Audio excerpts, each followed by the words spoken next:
Assalamualaikum warahmatullahi wabarakatuh. Waalaikumsalam warahmatullahi wabarakatuh. Anak cucu mantu, sanak kadang dan teman-teman semua, bagaimana kabarnya? Semoga baik dan sehat selalu ya. Ya, kali ini Kakak Cikit akan menceritakan kisah uniknya sejak kecil. Topik yang diangkat, gonta-ganti sistem pendidikan sejak Orde Lama sampai sekarang. Ya, ini ada beberapa hal yang sudah saya siapkan untuk ditanyakan atau diceritakan kembali ya Kak ya. Ya, yang pertama adalah terkait dengan bagaimana sih sistem penerimaan siswa baru ya pada saat kakek itu belajar di sekolah ya? Ya, mulai dari tingkat SD sampai dengan mungkin kuliah ya.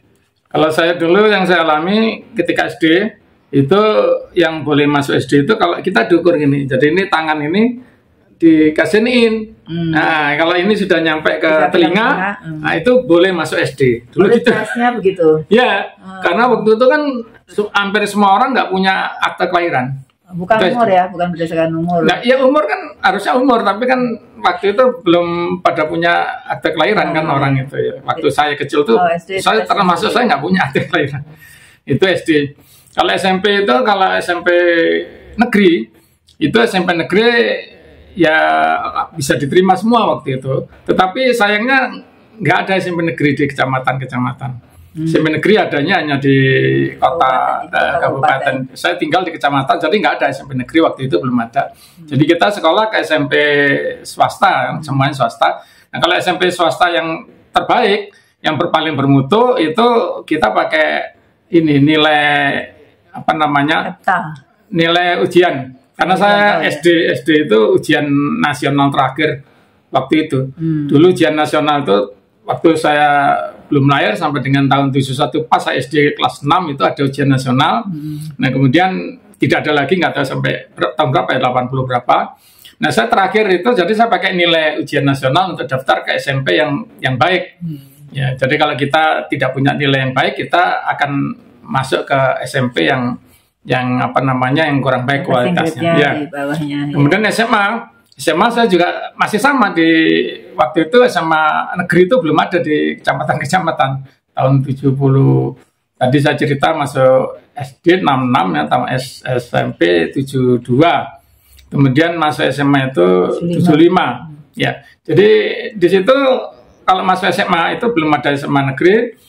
Nah, tetapi karena tidak ada ujian, kita nggak punya nilai ujian negara, karena punya nilai sekolah. Jadi di situ kita tes, saya waktu tes masuk, tes masuk pakai tes, itu kita ya bersaing nilainya siapa yang paling baik itu yang keterima. Ya sama dengan. Ya, kemudian untuk perguruan tinggi, perguruan tinggi itu saya tahun kedua ada ujian masuk bersama 5 perguruan tinggi waktu itu.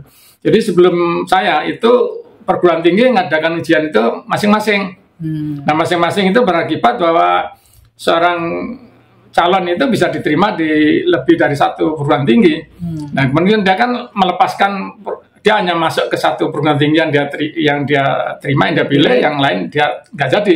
Nah, itu sehingga beberapa perguruan tinggi setelah tes itu mahasiswa yang daftar kurang, harus mengadakan tes ulang.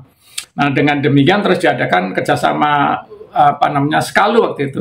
5 perguruan tinggi itu ada ITB, UI ya, UGM, UNAR dan IPB Bogor. 5 perguruan tinggi itu mengadakan kerjasama. Saya tahun kedua ada tes itu.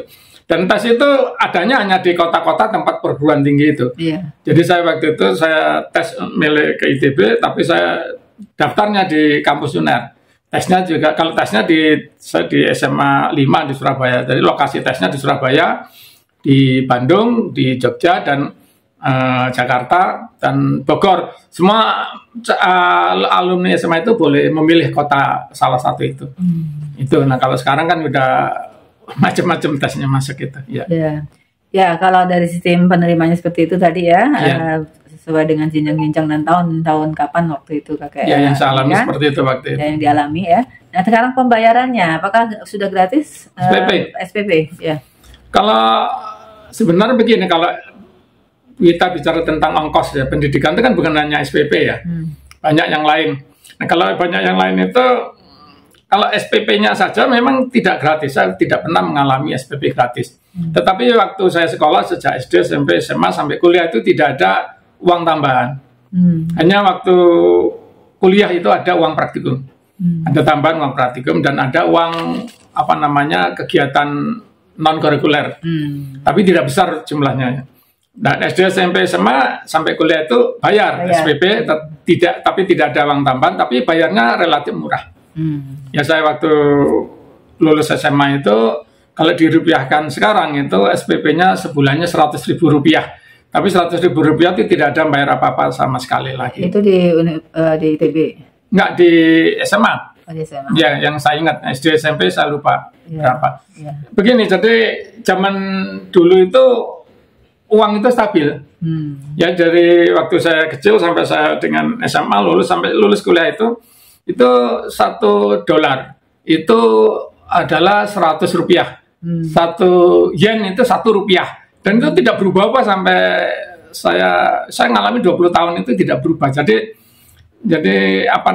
nilai uang itu kalau kita cerita SPP, SD, SMP, SMA nilai sekian itu ya dirupiahkan kurang lebih seperti itu.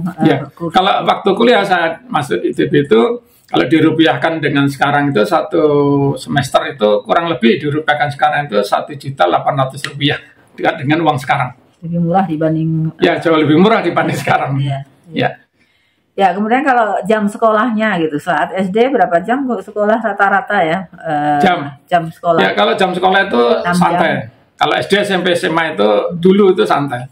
Jadi SD kalau kelas 1 dan kelas 2 dulu itu kebanyakan sekolah itu punya lokalnya cuma 5. Terbatas ya. Ya, jadi kelas 1 dan 2 itu biasanya gantian. Kelas 1 masuk pagi dari jam 7 sampai jam 9 atau setengah 10 gitu. Setelah itu masuk yang kelas 2 di kelas yang ruang yang sama, lokal sama. Kalau kelas 3, 4, 5 itu masuk dari jam 7 pulang jam 12 atau setengah 12. SD, SMP, SMA saya ngalami seperti itu. SMP, SMA juga masuk jam 7 pulang itu persisnya saya lupa sekitar jam setengah 1 ya, antara jam 12 jam 1 dan ya seperti itu waktunya. Jadi kita lebih santai. Kalau kuliah sama dengan sekarang karena saya mengalami sudah sistem SKS. Sudah sama dengan sekarang ya jamnya itu seperti itu. Kalau SD, SMP, SMA masih paket ya, masih ya paket. Nah, semuanya belajar sama gitu ya. Ya. SMA ada pembagian, saya ngalami pembagian jurusan. Jadi waktu saya SMA itu ada jurusan milih, ada jurusan IPA, itu jurusan IPS dan jurusan bahasa. Itu kelas 1 naik kelas 2. Oh iya. Saya waktu itu ngalami kelas 1 naik kelas 2 ada dijuruskan. Iya. Sama berarti ya. Itu yang beda. Nah, kalau dari sisi kalender akademik dari awal sekolah. Kalender akademik. Awal sekolah itu Januari atau Juli? Ya, kalau dulu saya ngalami waktu masuk SD sampai dengan saya selesai SMA sampai tamat SMA itu masuknya Januari. Kemudian kenaikan kelas atau kelulusan itu Desember. Nah kemudian baru waktu kuliah tahun 79 itu menterinya dirubah jadi awal semesternya kan awal tahun ajaran itu jadi Juli kalau salah ya. Kemudian sampai sekarang. Ya sampai sekarang. Jadi waktu itu semua dari SD, SMP, SMA sampai mahasiswa satu semester. Jadi yang tadinya udah kelas 2 harusnya Desember naik kelas 3 jadi tertunda satu semester. Ngalami juga ya waktu itu kan? Ya ada extend atau perpanjangan masa studi ya. Ya, jadi kalau SD kelas 1 saya itu setahun mendapatkan rapot itu 4 kali. Ya, jadi triwulan. Setiap 3 bulan dapat rapot. Kemudian tahun 67 berubah. 1 tahun dapat 3 kali rapot. Itu jauh ya, 1 bulan. Dan kemudian mulai tahun 70 berapa ya tahun SMA saya. SMA itu kelas 2 atau kelas 1 akhir itu saya berubah jadi 1 tahun itu jadi 2 semester 2 kali terima rapot. Ya, kalau dari sisi kurikulumnya waktu SD itu apakah sudah sebanyak seperti anak-anak sekarang? Kita ini jauh lebih sedikitnya. Tadi dari jamnya itu kelihatan. Dulu kan SD saya pelajarannya hanya 2 yaitu berhitung dan bahasa Indonesia. Ya rata-rata hanya 2 jam ya kelas 1, kelas 2. Ya, berhitung bahasa Indonesia dan satu lagi menyanyi kalau saya. kalau pelajaran yang seperti itu ada, ya itu baru SD kelas 4 saya ngalaminya. Jadi SD kelas 4 itu tahun 69. Jadi sejak rehabilitas 1 itu tahun berapa itu? 68, 69. Nanti saya kelas 4 itu baru ada pelajaran tambahan yang lain itu. Ada pelajaran nyanyi, terus olahraga masuk, kemudian ya ada beberapa pelajaran lain. Termasuk ya ada pengetahuan umum gitu ya. Ya. Tapi belum ada Pancasila, belum ada. Ya. Tapi pelajarannya nggak seberat sekarang dulu itu. Kalau sekarang ada matematika yang rumit itu ya. Sekarang kan dulu berhitung ya diajari ya sehari-hari lah. Kalau orang belanja bawa uang sekian, belanjanya ini harganya ini sekian, itu ya secukupnya. Jadi kalau pelajaran SD itu berhitung, lulus dari SD itu kita bisa gunakan sehari-hari. Jadi misalkan luas persegi 4, luas persegi 3 gitu itu kita udah bisa tahu. Jadi mau jadi tukang itu nggak bisa ngitung bata yang dibutuhkan untuk membangun rumah, berapa banyak bata, kayak gitu-gitulah pelajaran berhitung dulu itu. Jadi sistemnya masih paket ya, belum SKS ya? Belum ada. Tapi sekarang memang ada SKS kan, nggak ada juga kalau SD SMP sama ya. Jadi pas SKS itu kapan mulai didapatkan? SKS kalau itu terjadi di kuliah ya. Kuliah itu sistem SKS itu di Indonesia baru tahun yang diterapkan secara penuh tahun 88. Kalau uji coba itu waktu itu ITB yang ditunjuk untuk uji coba sistem SKS tahun 72. Uji coba selama 15 tahun 72 sampai 87 itu uji coba dengan sistem SKS. Dulu waktu sebelum itu ya, waktu saya masuk kuliah itu saya transisi perubahan dari sistem SKS menjadi bukan.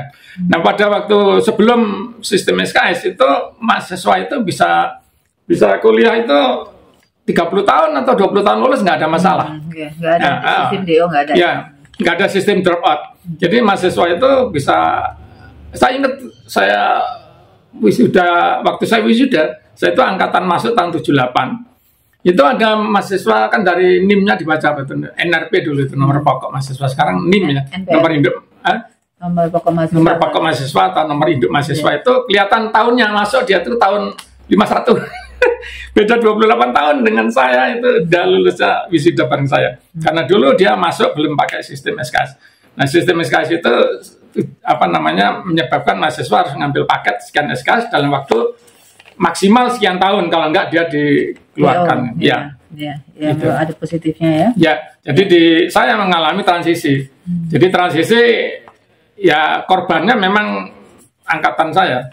Jadi angkatan saya itu banyak sekali yang drop out, karena drop out baru diterapkan tahun 88 itu. Tahun 88 ke sini ada drop out, tadinya nggak ada. Ini perubahan SKS itu kan juga mencakup kepada dosennya juga. Ya, nanti kita bahas di saat nanti, sebagai dosen. Sebagai dosen ini sebagai murid dulu ya. Ya, waktu itu sudah ada les atau bimbel kah? Bimbel atau les. Kalau saya memang kalau seumur hidup belum pernah les, belum pernah bimbel. Nah, kalau yang saya sudah lulus, sudah kuliah, saya baru tahu ternyata teman saya SMP itu les ke gurunya. Tapi saya nggak pernah les. Ya bukan, maaf ya, jadi gimana ya? Saya kan juara itu, maksud saya itu saya tidak butuh les itu dari SD sampai SMP sampai SMA sampai kuliah itu saya tidak pernah les. Dan kebalikannya justru, kalau saya itu justru sejak SD kelas 6 itu disuruh guru saya untuk mengajari teman saya. Asisten guru. Ya, jadi kan waktu itu SD kelas 6 tadi ada saya cerita, saya ujian negara yang terakhir. Ya, ujian negara itu terakhir kenapa? Karena dulu itu ujian negara itu banyak yang nggak lulus. Dan maka terus karena yang nggak lulus yang banyak itu, terus akhirnya ditiadakan waktu itu, alasannya itu. Jadi untuk menghadap, padahal saya sekolah di sekolah yang baik, yang lulusnya selalu 100%. Kalau sekolah lain itu bisa 40%, 60% nggak lulus. Di sekolah saya itu tradisinya lulus 100%. Dan itu biasanya anak-anak yang pintar. Itu disuruh ngajari kelompok anak-anak yang pintar yang lain. Jadi saya disuruh, ada teman diskusi, saya suruh mengajari teman-teman yang pintar. Ada dari kelas saya itu ada sekelas cuma ada 30 orang. Itu ada 5-6 orang itu ikut belajar bersama saya. Mereka suruh nanya-nanya ke saya. Sementara yang lain itu diajari oleh gurunya. Jadi saya udah punya kebiasaan ngeles itu. Nah, waktu SMP saya juga gitu. Waktu SMP saya tidak les, tapi justru saya harus ngasih les ke teman-teman karena waktu itu ujian sekolah. Ujian sekolah itu banyak pelajaran, ada 17 pelajaran. Itu beberapa pelajaran itu banyak, terlalu berat ya bebannya mungkin waktu itu untuk teman-teman yang lain, sehingga teman-teman mengadakan grup diskusi gitu, grup les. Belum ada bimbel waktu itu. Jadi kita mengadakan semacam bimbel-bimbelan gitu, tapi gurunya ya teman-teman yang pintar. Jadi saya diminta ngajari. Dan SMA juga gitu. SMA itu ketika untuk masuk perguruan tinggi, tes itu tadi saya cerita ada tes SKALU itu saya juga bikin ada grup, ada ya waktu itu mau masuk perguruan tinggi tes itu ada 4-5 orang, jadi saya ngajari teman-teman saya 4 orang 5 orang itu untuk mereka. Jadi karena saya kebetulan kakak saya kan kuliah ya, saya punya kakak yang udah kuliah, jadi saya punya buku-buku kuliah dan buku-buku persiapan tes itu saya belajar sendiri kemudian mengajari yang lain. Ya. Cukup mungkin ya. Ya, silakan. Ya, saya rasa kisah unik kakek kali ini mudah-mudahan bisa diambil hikmahnya ya. Bahwa gonta-ganti sistem pendidikan memang di satu sisi ada efek positifnya, dampak positifnya, tapi sisi lain ada juga yang menjadi korban ya, katanya ada yang DO dan seterusnya ya. Positifnya mungkin hanya 10% kalau buat murid sekolah itu sedikit lebih banyaknya negatifnya. Jadi jangan sering-sering ganti ya Pak. Sekian, assalamualaikum warahmatullahi wabarakatuh. Waalaikumsalam warahmatullahi wabarakatuh.